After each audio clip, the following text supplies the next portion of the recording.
Hello there everybody, I hope that you're safe and I hope that you're well. This is a place where you and me can work on building and promoting good mental health. I work as a school-based counsellor at a high school and a sixth form here in the UK.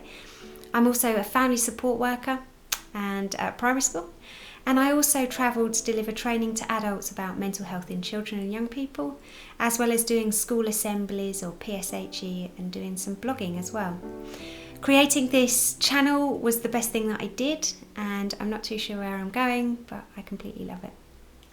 In this video, I would like us to talk about confrontation and actually how sometimes it takes guts to actually find that voice within us, to actually let other people know how we're feeling.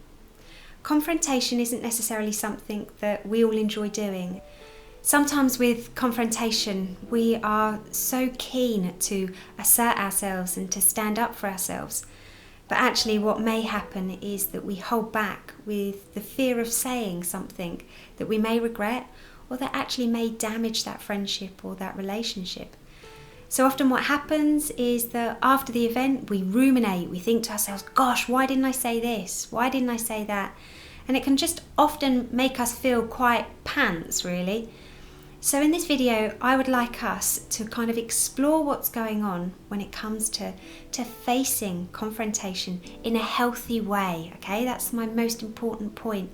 In a healthy, thoughtful and respectable way. And also just for you to kind of imagine what's going on. We do have to bear in mind that confrontation is sometimes unavoidable, whether that's with friends, family members, teachers, and even the news when we're confronted by the news. But there's certain things that we can do, certainly when it comes to the news and we're confronted by bad news that we're watching on TV, is just to watch our news intake.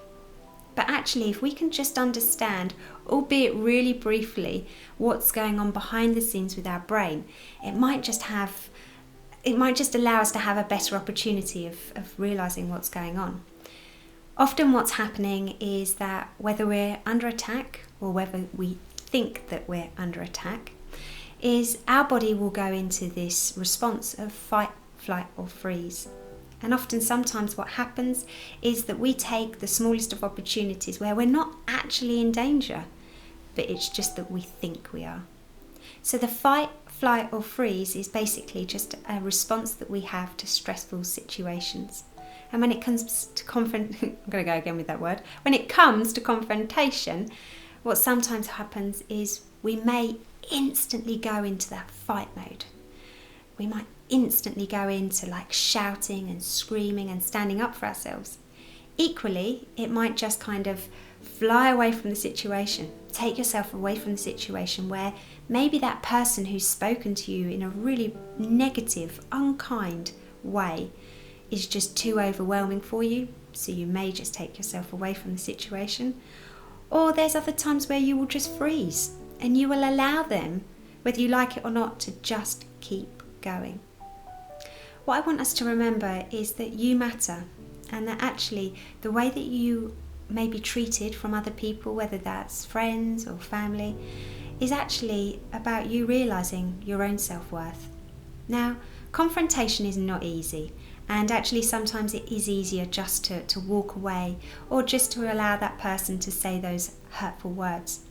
But actually it's realising that you matter, and the fact that you matter means that you deserve to be treated with kindness and with respect.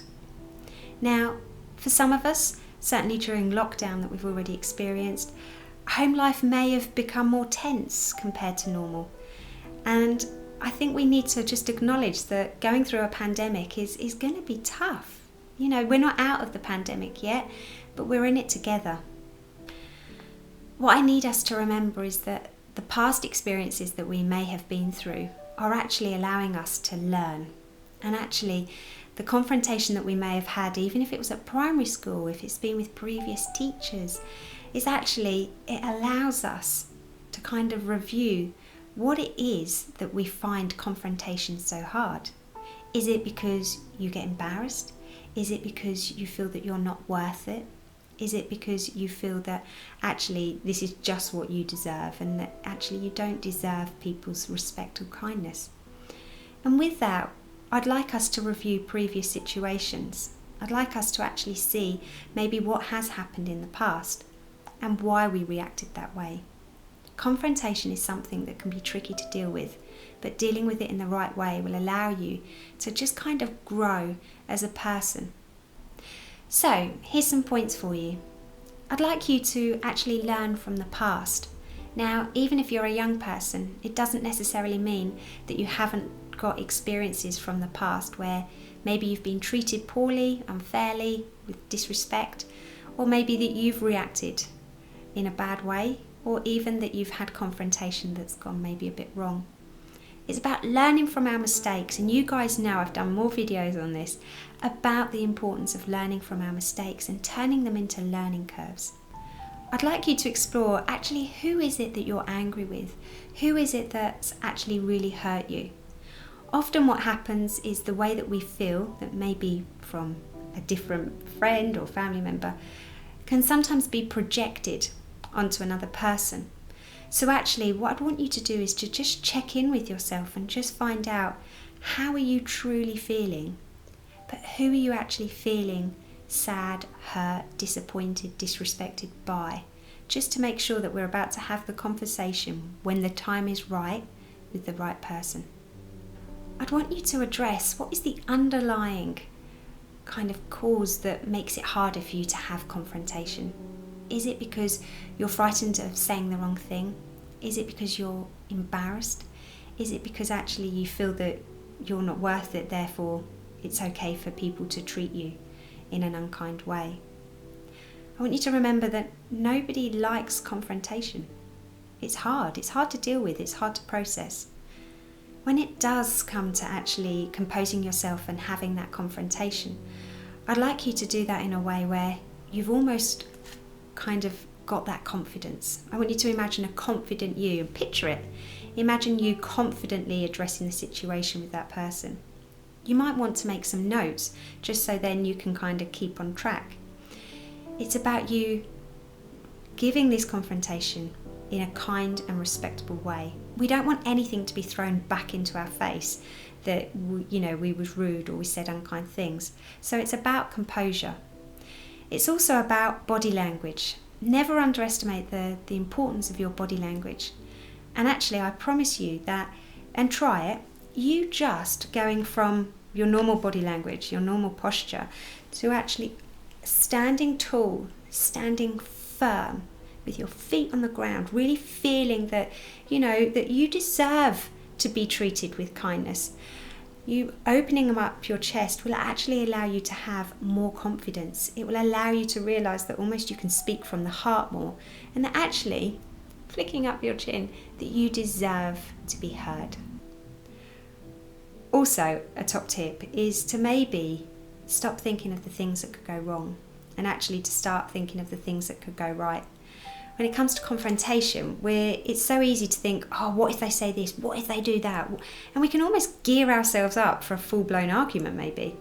When actually, if we can add calm and be collective, then actually we can think about the positives that could come from it. And when it comes to after the confrontation, what I'd really appreciate you to consider is actually to review it.